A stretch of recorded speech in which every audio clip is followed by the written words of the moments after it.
Oh, this is Afi Kingdom. So this is a special episode. So let me just break it down for you. So I was taping the audio recording for conversation with the mind, and I write so much I don't really listen to my own stuff, and I'm listening to like, damn, this is some cold shit. And as I'm listening to it, I'm breaking it down in my mind.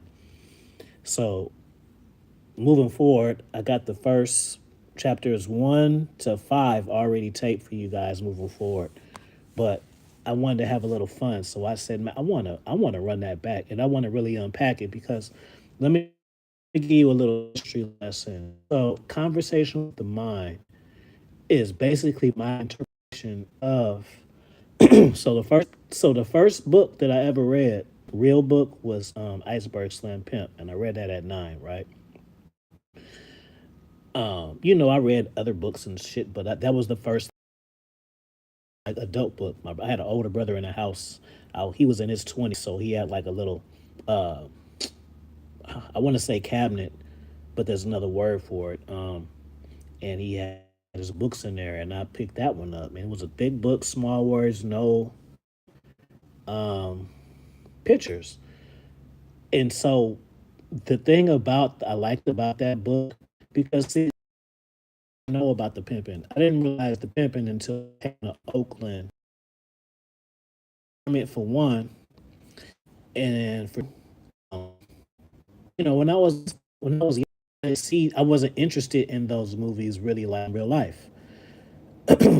So so yeah, that's so boom. So in that book, what I realized was, and this is just me as a kid being infatuated with it, honestly.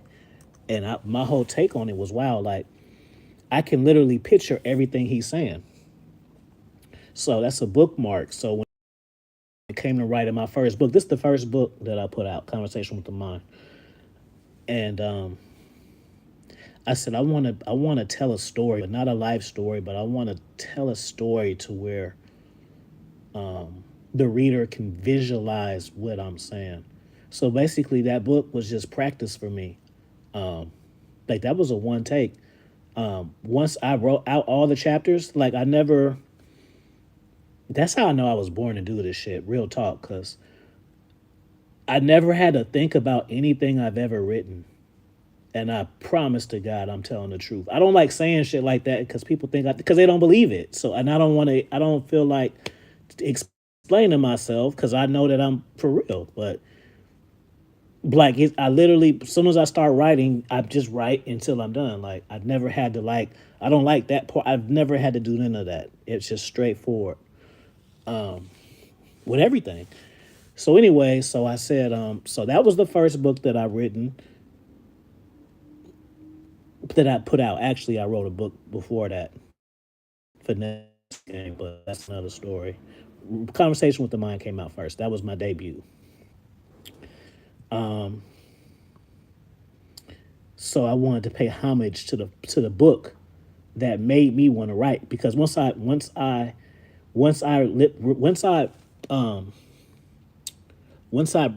read Pimp, I didn't want to pimp. No, I didn't want to do none of that. But that's when I started writing poetry, because I'm like, okay, well, I want to write slick like this and paint pictures. So I started writing poetry around that time, and then that went on to rapping, and then and I never was trying to be famous. I just did it for fun. I knew friends who did it, and I had was creative with words, so I was pretty nice too. I ain't even gonna lie. If you hear how I talk and use a lot of metaphors and analogies and shit. So that's just how I am. So anyway, so I wanted to. So that's my top book, and then my favorite book is Interview. Damn, Outwit the Devil. Excuse me, Outwit the Devil. So I'm bringing that up to say this. In this book, only some people may have picked up on this, but some of y'all may not have picked up on it. But in this book, it's actually a conversation with the mind for real. But so it's not. So some people just hear it's just one person talking, kicking game. No, no, no. It's not that.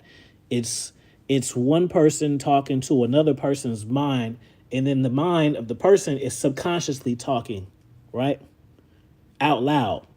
So it's basically the controller and the person they're controlling. But it goes back and forth. But as a reader, you may not be able to pick up on that because I don't have it written to where it says this person, that person. I didn't want to do it like that because I wanted to show the influence. Because when you're influenced, just like if you play basketball, you could be influenced by Kobe. So you just want to be that. You don't know why. So when you're influenced, you're doing things and you don't even why, but it's just like even if it doesn't seem like it's a good thing, you doing it anyway. If you're influenced by drug dealers, you know that selling drugs ain't good, but you like the fancy shit. So here you go doing it. See what I'm saying? So yeah, so I'm gonna run it back right now because y'all see I can talk. When I love something, it's easy for me to talk about, and I love this type shit. And I'm actually excited because this is the first time that anybody can hear the full interpretation of because I can't really tell you when you read it yourself. You get back to me and say you like this chapter, that chapter, but this is really me telling you what you're supposed to get from it. So this is gonna be fun. I'm only gonna do. We'll see. I'm the first chapter max, which is like 10 minutes, but I don't know if I want to say the first chapter because I don't know how long these breakdowns gonna be. So we gonna see. But let's run it back. Let me start from the beginning, and then I'll pause it and talk about it. What I was. Let's just do it. I never did this before, so I'm excited. All right, let's see. All the way to the beginning. Chapter 1. Narrative. Okay, boom. 1 second in. I can't even, so the narrative is setting the tone. Right? So when you deal with someone, I call it framing. Like, yeah, this may be a long one. I don't even know if I want to do this now because I'm only 1 second in. Shit. It's all about how you frame something.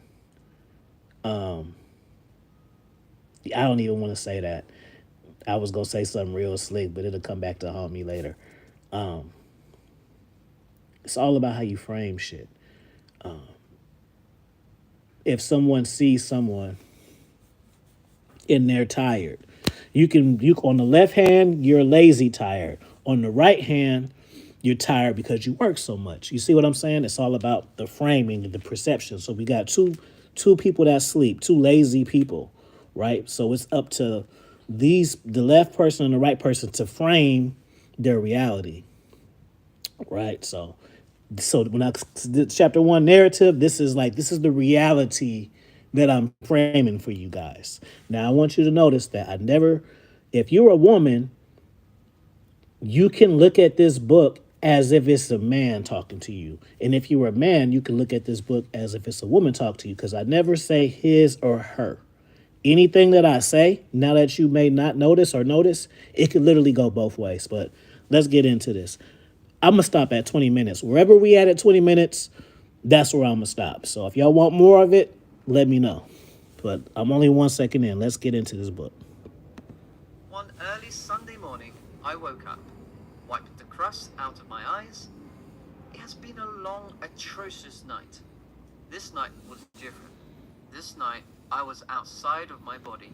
So that's a tone setter. So basically that's someone kind of just getting up and they're feeling different and something happened, but now we know something happened and we got to try to figure out what it is. So as a reader, that's what you're supposed to feel. So you're not supposed to be thinking, oh, this person's asleep. Like, no, they're asleep. But what I want the listener or reader to know is something just happened. So we got to look left and right to figure out what it is. Okay. So let's go. Some odd reason, it made me look up outside of myself. There's always time. Yeah, this is going to be a long one. So as I'm telling this story, I'm dropping seeds. So the seeds like that, that's basically saying I got my soul took in. But see, you if you just listen, you listening for the next thing. So right there, that's me with a person subconsciously thinking like, damn, like I lost my soul. But they don't look at it yet as a dark thing. Taking somebody's soul is a dark thing, but here it's just like someone took their reality from them, okay? In there trying to figure out like what the fuck happened. Times and moments in life where we look back and reflect on how did we get here? Why is this happening? And what did I do to deserve this? These are all thoughts that go through your head, and some people never come to this conclusion. See, just that bar right there alone. The reason for that bar is to let the reader. I'm being relatable to the reader. To the reader, I'm letting the reader know like I have these same emotions, and as a reader, you're gonna be nodding your head like I have felt like that. So this book, in this chapter, all it's going up and down, up and down. So that right there. Me, however, my conclusion starts today. New start, new beginning. When you doctrinate somebody, it's a new beginning for them. And everything that they did don't matter because they under you now. You feel me? So as I wake up, wipe the crust out of my eyes, catching the glare from my left peripheral, I can hear the birds chirping, and on the right, I can hear the streetcars. So you gotta close your eyes and you gotta imagine all of this. Put yourself in this position. You waking the fuck up like what the fuck happened? You looking around, you hearing shit, so okay, so I ain't dead. I'm hearing birds and shit. I hear the TV, but where the fuck am I? I assume it's around noon. That's because of the way the sun is glaring in. I consider what time of day it is by the TV programs that are still running on. And this particular night, the TV I've been running all night. I sat up, looked around, grabbed my sheets, pulled them upward to my chest, quenched my eyes, and shook my head. What the fuck happened last night?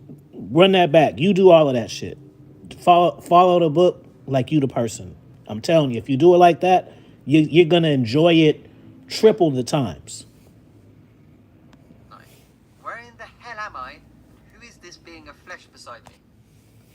All these questions went in. See, that right there, the flesh, that's me introducing another character. But that was a light little drop. It was a quick drop right there. You might not picked up the flesh, okay? No, that's oh shit. This person isn't by themselves anymore. So this is you, and you did all that I said, and now oh shit, it's another person here. Now where the fuck are we going? You see what I'm saying? In my head, but let me unpack this. I'm not going to do one of those corny "it all happened from here" type of thing. Now, you see that shift. That would now it goes into the controller now. So it's the narrator. So all that talk before was the person who has been manipulated and their soul has been taken and being controlled. Now it's shifted right back over to now this is the controller. So this is the master talking now. But I will do as an impact my full nature, my true nature, my life with the mask off. I'm going to cut you deep with my knife of real and raw, and I will make you feel my blood. I'm going to be the alcohol splash that grabs your attention. This is a demonstration of power. So this is like, okay, so that whole beginning, all of that shit that you heard was a demonstration of power. You get what I'm saying? So the person was weak, didn't know what was going on, trying to figure everything out. Oh shit, it's another person. Okay, where is it? Daytime, nighttime, all of that. That's the person who has been taken.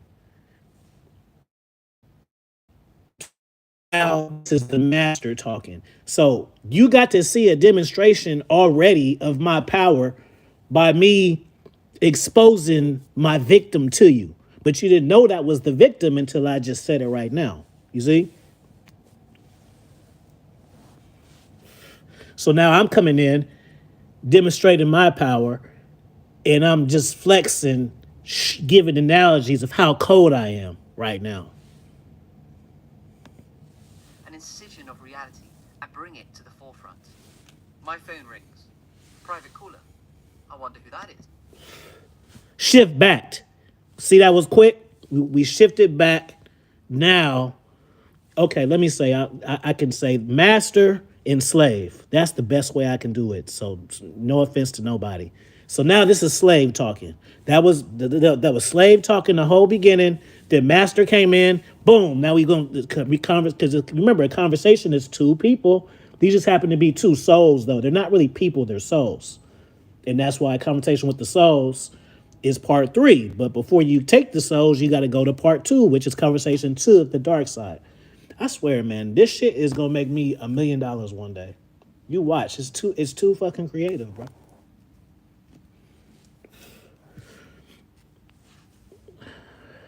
All right, let's go. We only 2 minutes into this fucking shit, bro.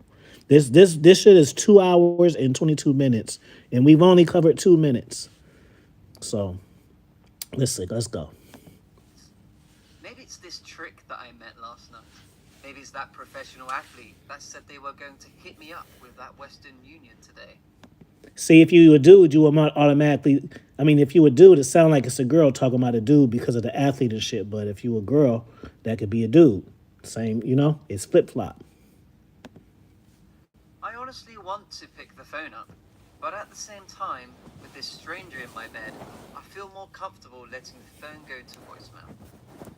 That way, I can keep my confidential phone call in private.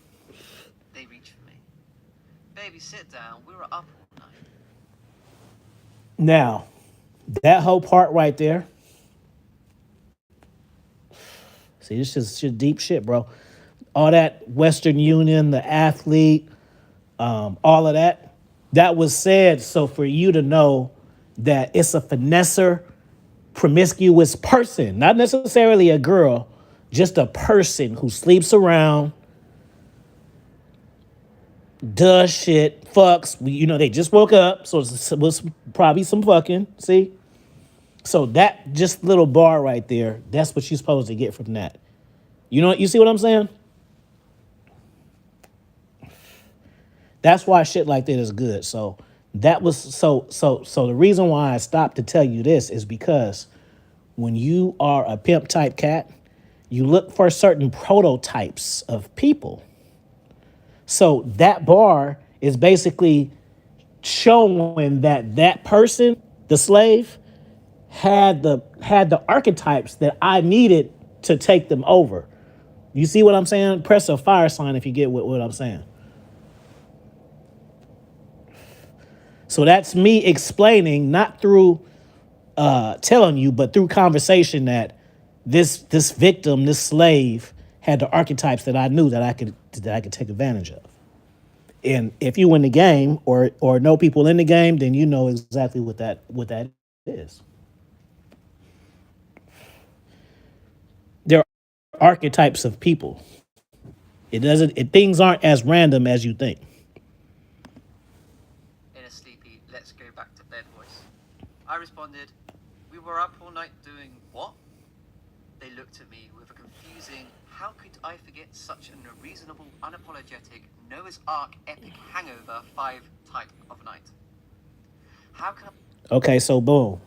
I'm sorry. I mean, if y'all getting mad because I'm pausing it, you can just go get the book and listen to it without me talking. But this is important shit. And if you listen to what I'm saying, you listen to the book and you get a whole nother, it's going to be a whole different book now. I promise you. So boom.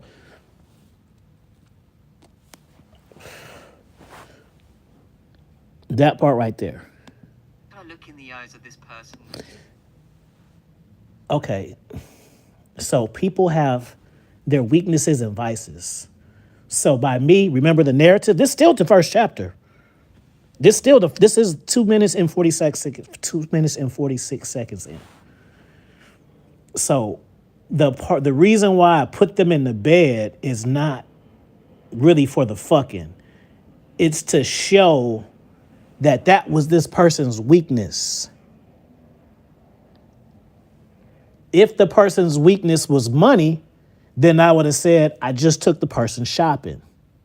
You see, whatever that vice that's a weakness to the person, that's where you put pressure on.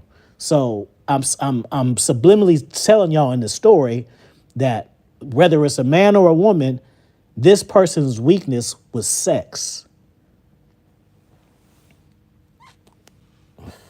Not just, you get what I'm saying? So if you just on the soft end, you'll just think of it like, oh, somebody had a white one night stand and then they and then they woke up. No, no, no, no. We're talking from the master point of view.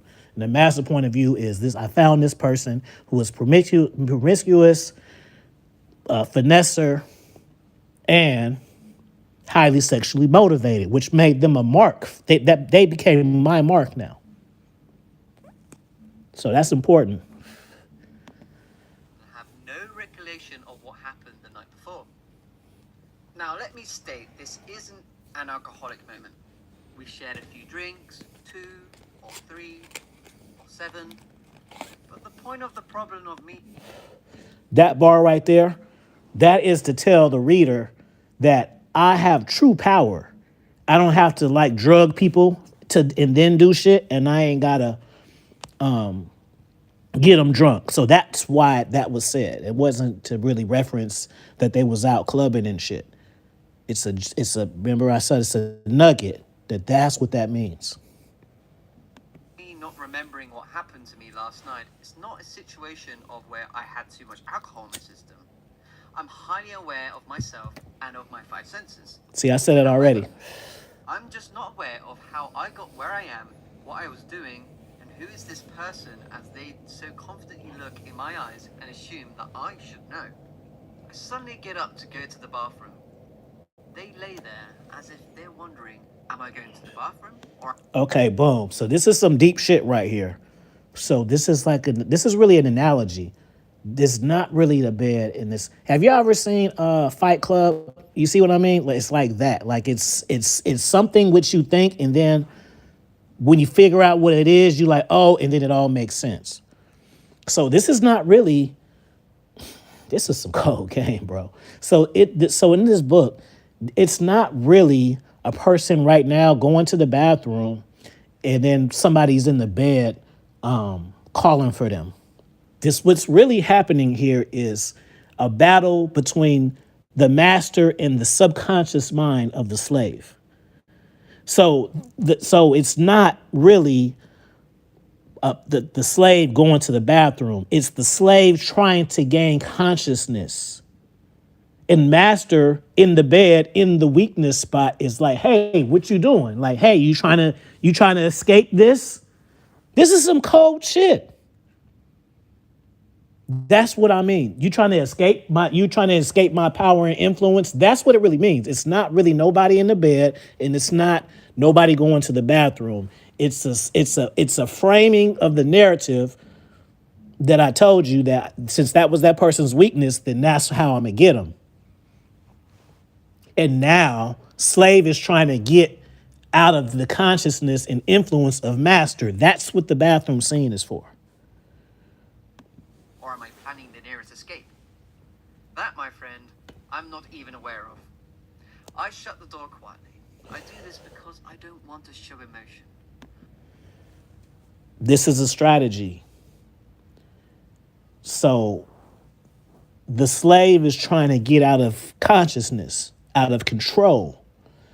So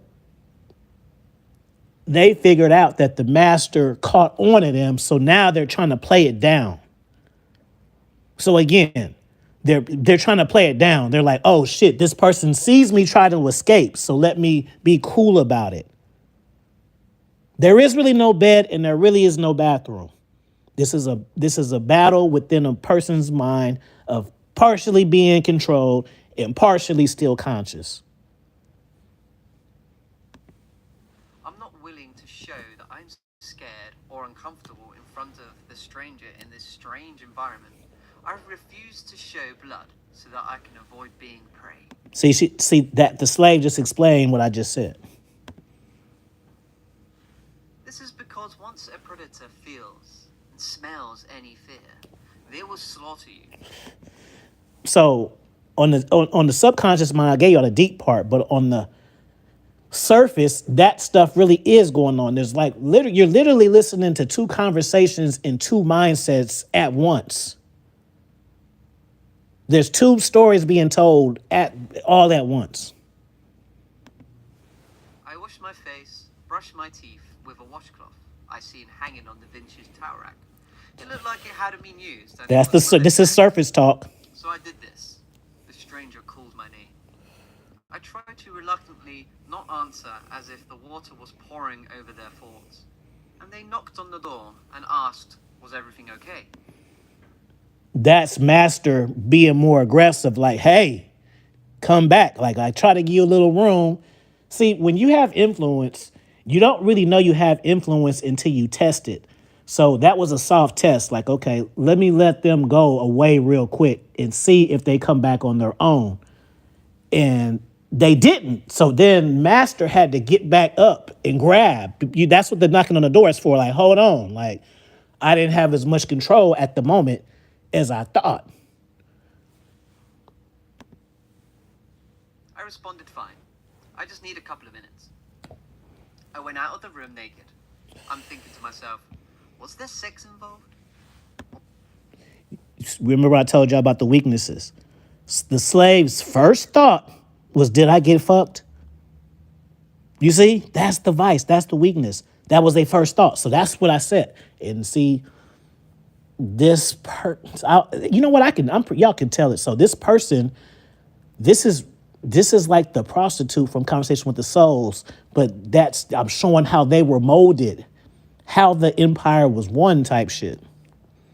Because this is the young manipulated person, and then when the third part of the book, they're this master, a manipulator, can get anybody, but this is the person being trained.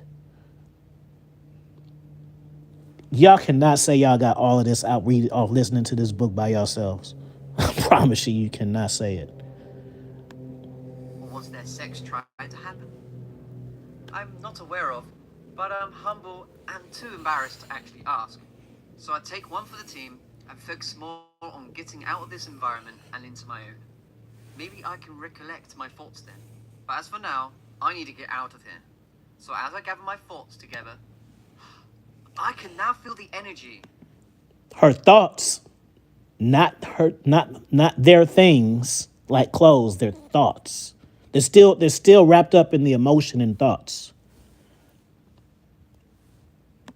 Now I understand why it is that I'm here, what it is that I was doing, and I let go. I became the real me. This is the slave talking. She's tired of the tussle. They're tired of the tussle. I guess I'm saying she. They're tired of the tussle. So now they're going to be like, okay, fuck it. If I give myself to you, what's going to happen? Kind of like Illuminati. Like, okay, I want to be rich. I want to be famous. So if I had this orgy, I'm going to go ahead and do it. And I'm ready to see what's going to come of it. That's all of that bar right there. Open my soul, let down my guard, express my true nature, my true feelings and desires. This is some game too. Tussle means pushback. So that's just to show you that you not get it on the first try. But they wasn't that hard to get, but they still gave me a little pushback. They tried, but they just wasn't strong enough. That's what that bar is for. Share my life with this person. When I looked into their eyes, I thought that they love that I share these things with them because they looked at me with. Now, that's the slave talking, but it's the slave talking through the influence of master, because they let go, and now they just running my program down. See, When you influence somebody, your program becomes their program. You don't have to you don't have to be a drill sergeant. Like they literally want to do the same shit as you. That's heavy influence. No judgment as they looked into my soul. I felt their heart. They gave me desire inside to want to be with this person, connect with this person, join one with this person. See, this is master talking. This is what I taught the slave in the subconscious, and now the subconscious of the slave it's become real. So now it's like I've created another version of myself, and now they're talking as they're saying the shit that I'm saying, but it's to show the power that now this slave has become attached to me, and my ideologies are now theirs, my desires are now theirs, just from that little part right there. Even to the fact that a very scary moment when I opened that door, my life was a bubble, and only me and this being, or other person, is inside of it. I have to admit that sometimes we try to convince ourselves and speak to our conscious. Who will be the one to validate and justify our true intervention in our feelings, our true reality? Understanding what perception is and what This is me reinforcing my teaching. So I got the slave in their subconscious mind. They gave me some pushback, but I exerted dominance. Now I'm basically like, say my shit. And now they're regurgitating what I've taught them. So all this stuff that the slave is saying is really my stuff now. Now I have control, but I have control to the point where I ain't gotta say this shit.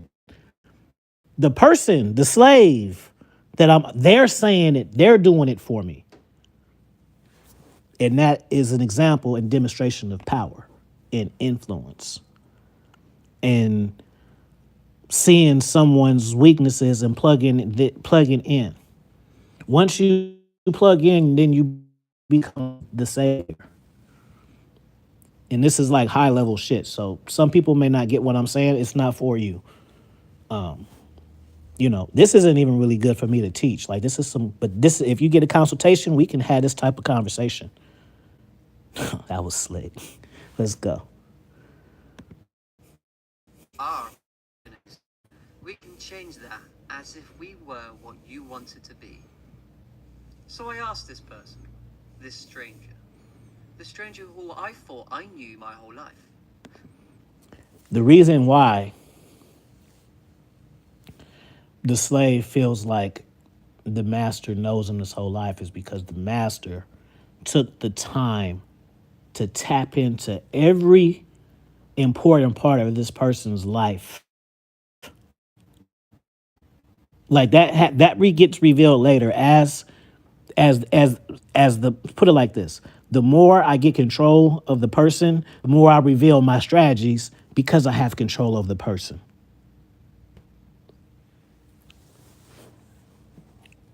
The more I control the person. This is a battle between master and slave. This is a conversation between master and slave in the mind. The more power, the more cocky. Now I can boast a boast. Like got that. I did. So it's just like people who manipulate people. Like you cannot manipulate people just by desire. Like you got to know what motivates them to. Like all of these things. And then once you kind of figure out someone's puzzle, now you become the puppet master and shit because you see someone struggling with a puzzle, but you created the puzzle, so you know where all the pieces go.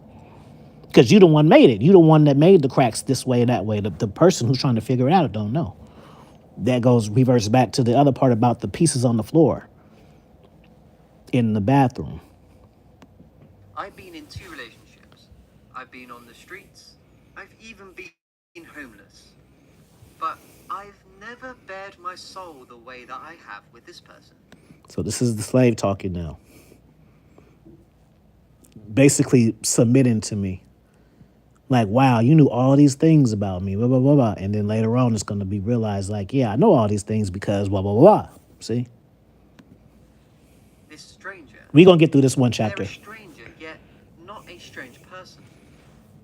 A stranger, but not a strange person. That's very imperative right there. So just small shit. So like think about it. When you get emails, don't you like the ones that say your name? Even if it's spam. If it says Johnny John John, whatever, you may not click on it. But if it says, if your name is Carlos and it says, hey Carlos, and then you click on it, some spam, it still makes it personable just by saying somebody's name first before you talk to them. See what I mean? It's like that. So if someone has trauma, if you have the similar trauma or you know someone or are familiar with it, then now you can cross that bridge and relate to the trauma. Now you're trauma bonding. And from a manipulative standpoint, the trauma don't even have to be real with me. I just know what it is. Like if she's going through this, I've had enough experiences in my life that I know exactly what this looks like. And I can be like, oh yeah, me too. You know, the girl, oh, I was molested. Oh, I was molested too. I'm just using an example. And then boom, see that how that's an instant bridge just from that. This is master. I shouldn't even have, I don't even know if I'm gonna put this on YouTube. I don't know. This is for real shit, bro. Well, what do I mean by this exactly?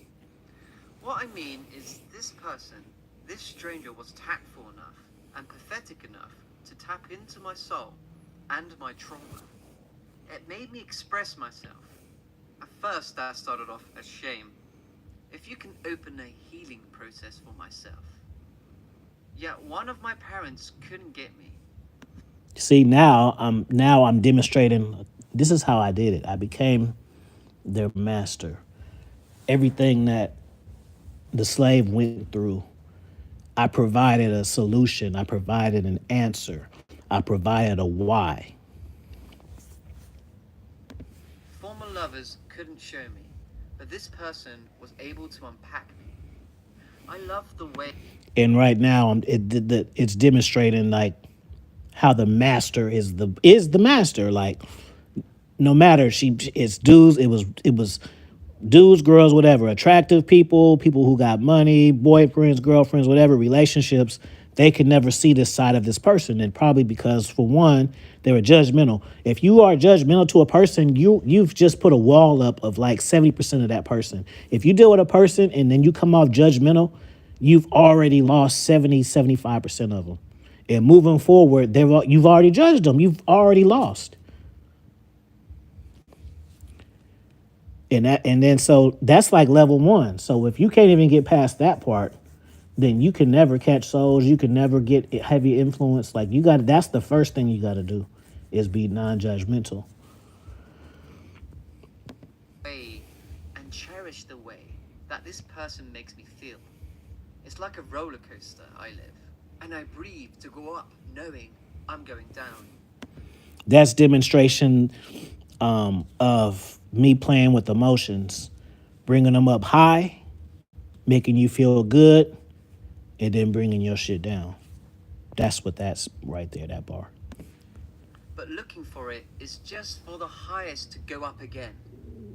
As I laid in bed, I was thinking of my childhood and why I felt so vulnerable. At this moment, this mysterious stranger. See, they told me all of this. Like, oh, okay, for real? Oh, okay, gotcha. That's what that is. Just knew it to touch me silently. Question. Touch is like connecting through frequency.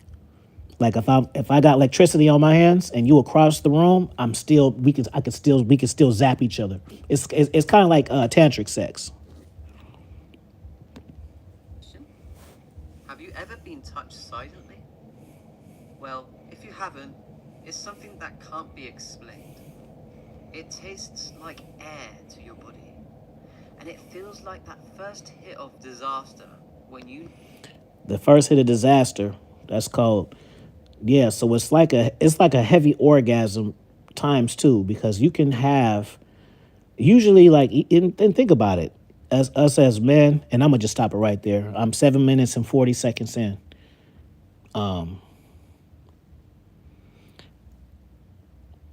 most of the time when you love somebody or the person that you with, a lot of times that don't be the best sex you done ever had. And the best sex you done ever had is usually not by a person that you're hella into. Now, in certain cases, that is true. But the point, what I mean is, usually you don't get both. Usually you don't get the person that you love and into the most. Because just because somebody marries somebody doesn't mean that's the love of their life. People get married for different reasons. You know, a dude just may be older and just kind of content, or a woman may just want to have settled down and want to be a wife. Just whatever the different reasons is. Don't just assume that if a guy